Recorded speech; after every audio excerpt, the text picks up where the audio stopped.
আমি 7 বছরের সাজা খাচ্ছি।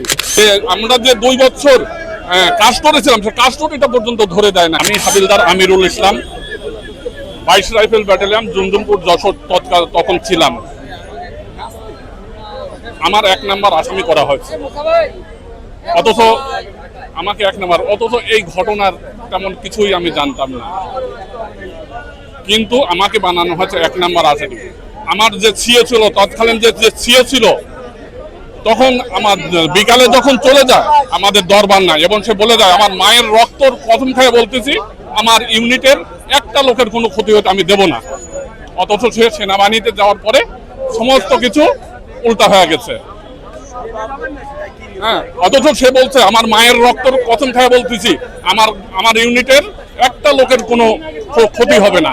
আমি 7 বছরের সাজা খাচ্ছি, 7 বছর আরো 2 বছর আমাদের সাথে এমন অমানসিক বিচার করছে যে আমরা যে 2 বছর কাজ করেছিলাম সে কাস্টডিটা পর্যন্ত ধরে দেয় নাই। এবং সিও যে তৎকালীন যে সিও ছিল সে দরবারে আদালতের সামনে বলতে গেছিল যে আমি এই কথাটা বলছিলাম তাদের সামনে, কিন্তু তার সে কথাটা আদালত বলতে দাদা মুখ বন্ধ করে দিয়েছে যে এ কথা বলা যাবে না। ছেলেটাকে আমি ভালো একটা শিক্ষিত করতে পারলাম না, অনাহারে। আমি একজন অসুস্থ মানুষ, কিন্তু আমার কর্ম করে খেতে হচ্ছে।